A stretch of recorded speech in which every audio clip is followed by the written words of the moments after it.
ഇവിടുന്ന് കാണുമ്പോൾ ഒരു ബോംബിങ്ങിൻ്റെയും മിസൈൽ വീഴുന്നതിൻ്റെയും അതിനെ മരിക്കുന്ന ആൾക്കാരെ കുറിച്ച് മാത്രമേയാണ് നമ്മൾക്ക് പലപ്പോഴും ചിന്തിക്കാൻ കഴിയുക. പക്ഷേ ഒരു യുദ്ധം എന്ന് പറയുന്നത് നമ്മൾ മനുഷ്യരെ ഉണ്ടാക്കിയിരിക്കുന്ന സിസ്റ്റംസിൻ്റെ കൊളാപ്സാണ്. നമ്മൾ പല പല സിസ്റ്റംസ് വളരെ സോഫിസ്റ്റിക്കേറ്റഡ് ആയിട്ടുള്ള കോംപ്ലക്സ് ആയിട്ടുള്ള സങ്കീർണമായിട്ടുള്ള സിസ്റ്റംസ് ഉണ്ടാക്കുകയും ആ സിസ്റ്റംസിനെ കോൺസ്റ്റൻ്റ് ആയിട്ട് നമ്മൾ നിലനിർത്തുകയും അതിന് പുറത്ത് കയറിയിരുന്നാണ് നമ്മൾ വാസ്തവത്തിൽ ജീവിതം ഇത്ര സുഖകരമാക്കുന്നതോ അല്ലെങ്കിൽ നന്നാക്കുന്നതോ ഒക്കെ തന്നെ ചെയ്യുന്നത്. അതിൻ്റെ പിന്നിലുള്ള കടിപിടി മാത്രമാണ് വാസ്തവമുള്ളത്. പക്ഷേ ഈ സിസ്റ്റംസ് പടിപടിയായി തകരുമ്പോൾ ജീവിതമാകെ നിലച്ചു പോകണം. പല വളരെ പ്രാകൃതമായിട്ടുള്ള നിലവാരത്തിലേക്കൊന്നും നീങ്ങാനൊന്നും നമ്മൾ പഠിച്ചിട്ടില്ല.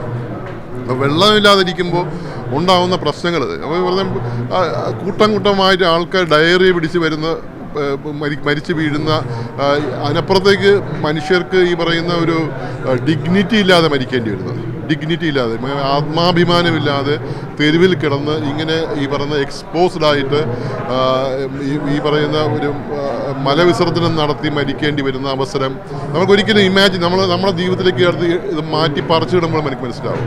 അതുപോലെ ഭക്ഷണത്തിന് വേണ്ടിയിട്ട് ഇങ്ങനെ അടിപിടി കൂടുന്ന ഒരു മനുഷ്യർ, ഇതിപ്പോൾ വളരെ അടുത്ത സുഹൃത്തുക്കളൊക്കെ ആയിരിക്കും അടിപിടി കൂടി ഇങ്ങനെ അങ്ങോട്ടും ഇങ്ങോട്ടും കൊല്ലുന്നത്.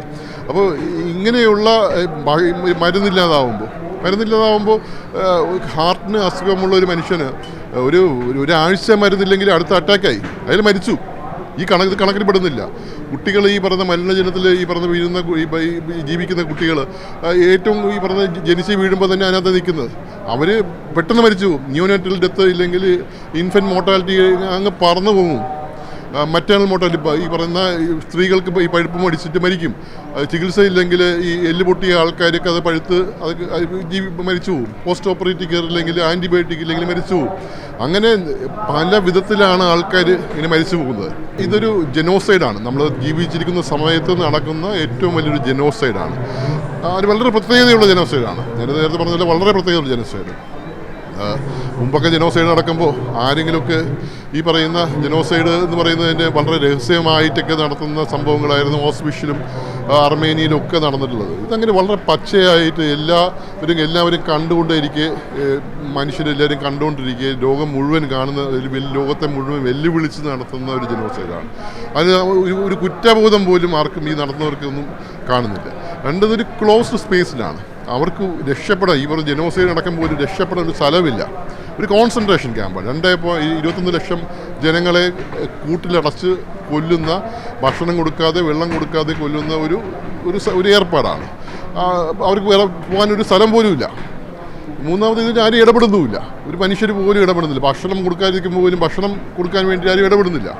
ഈ ആയുധം എന്നിട്ട് പോലും 50ഓളം രാജ്യങ്ങൾ ഈ ജനോസൈഡാണെന്ന് UN പ്രഖ്യാപിച്ച ശേഷം പോലും 50ഓളം രാജ്യങ്ങളാണ് ഇസ്രയേലിന് ആയുധവും എണ്ണയും ഭക്ഷണവും മറ്റും കൊടുത്ത് ഈ യുദ്ധം നടത്താൻ സഹായിച്ചിട്ടുള്ളത്. അറബ് രാജ്യങ്ങളടക്കം അതിന് ചുറ്റുമുള്ള രാജ്യങ്ങൾ, അവരുടെ ഇപ്പോൾ ജോർഡാൻ എടുത്തു കഴിഞ്ഞാലും, സൗദി അറേബ്യ എടുത്തു കഴിഞ്ഞാലും, സിറിയ എടുത്തു കഴിഞ്ഞാലും, ഈജിപ്റ്റ് എടുത്തു കഴിഞ്ഞാലും ഇവരൊന്നും അവരെ ഈ പറയുന്ന ബ്രദേഴ്സ് എന്ന് വിളിക്കുന്നതിനപ്പുറം അവരെ സഹായിക്കുന്ന ഒരു നിലപാടും എടുക്കുന്നില്ല എന്നുള്ളത് വളരെ. മാത്രമല്ല ആയുധങ്ങൾ മുഴുവൻ ഈ ഇസ്രയേലിലേക്ക് പോകുന്ന, ഈ ജനോസൈഡ് നടത്താൻ വേണ്ടി പോകുന്ന ആയുധങ്ങൾ മുഴുവൻ പോകുന്നത് ഈ പറയുന്ന അലക്സാണ്ട്രിയ വഴിയും, ഈജിപ്തിലെ അലക്സാണ്ട്രിയ വഴിയും, ദുബായ് വഴിയും, റിയാദ് വഴിയും ഒക്കെ തന്നെയാണ് പോകുന്നത്. എണ്ണ കൊടുക്കുന്നത് എല്ലാവരും തന്നെയാണ് കൊടുക്കുന്നത്. അപ്പോൾ ചുറ്റുമുള്ള ഒരു രാജ്യവും കൂടെയില്ല. ഈ പറഞ്ഞ അമേരിക്കയും റഷ്യയും അടക്കം വലിയ രാജ്യങ്ങൾ എടുത്തു കഴിഞ്ഞാൽ അവരും ഒന്നും ചെയ്യുന്നില്ല. ആകെ കൂടെ ഈ പ്രൊട്ടസ്റ്റ് നടത്തുന്ന യൂറോപ്പിലെ ആൾക്കാർ മാത്രമാണ്. അവരുമായിട്ട് ഒരു ബന്ധവുമില്ലാത്ത ആൾക്കാർ, അവരും ഹ്യൂമൻ നിലയിൽ, മനുഷ്യരുടെ നിലയിലാണ് അവർ ആ പ്രൊട്ടസ്റ്റ് നടത്തുന്നത്. ആ ഒരു പ്രൊട്ടസ്റ്റ് മാത്രമാണ് വാസ്തവത്തിൽ ബാക്കിയുള്ളത്.